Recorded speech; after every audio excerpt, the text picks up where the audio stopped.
જામનગરની કસ્તુરબા સ્ત્રી વિકાસ ગૃહના ચિલ્ડ્રન હોમ ફોર ગર્લ્સમાંથી 2 સગીર બહેનો ગુમ. અધિક્ષકે અપહરણ કરી ગયા અંગેની ફરિયાદ નોંધાવ્યા બાદ જામનગર શહેર ડીવાયએસપીએ માહિતી આપી હતી. જામનગરના વિકાસ ગૃહમાં રહીને અભ્યાસ કરતી 2 સગીર વયની બહેનો ગઈ રાત્રે એકાએક લાપતા બની જતા વિકાસ ગૃહમાં ભારે હલચલ મચી ગઈ છે. જે અંગે વિકાસ ગૃહનું સંચાલન કરનાર સંચાલિકા બહેન દ્વારા સિટી બી ડિવિઝન પોલીસ મથકમાં અજાણ્યા શખ્સો સામે અપહરણ અંગે ફરિયાદ નોંધાવી છે.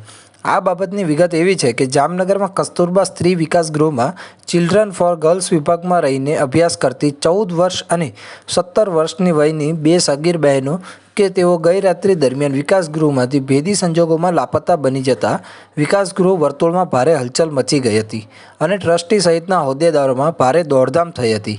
સમગ્ર બનાવ અંગે વિકાસ ગૃહમાં અધિક્ષક તરીકે ફરજ બજાવતા સ્વીટીબેન મુકેશભાઈ જાનીએ સિટી બી ડિવિઝન પોલીસ મથકમાં બંને સગીર બહેનોના અપહરણ થઈ જવા અંગેની ફરિયાદ નોંધાવી છે. જે ફરિયાદના અનુસંધાને પોલીસે અપહરણ અંગેનો ગુનો નોંધ્યો છે અને પોલીસ તંત્ર સતર્ક બન્યું છે અને જુદા જુદા વિસ્તારના સીસીટીવી કેમેરાઓ વગેરે ચકાસવાનું શરૂ કર્યું છે. સિટી બી ડિવિઝન સમગ્ર મામલે ઊંડાણપૂર્વક તપાસ ચલાવી રહી છે.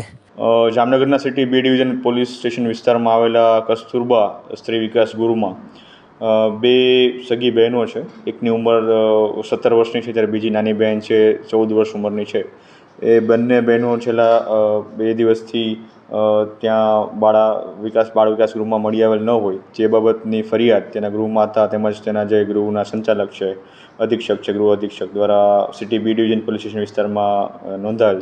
જેથી સરકારશ્રીની ગાઈડલાઇન મુજબ બંને બાળાઓ સાલ સગીર વયની હોય, તેથી આ મેટરમાં IPC 363 મુજબ અપહરણની ફરિયાદ દાખલ કરવામાં આવી છે સિટી બી ડિવિઝન વિસ્તારમાં.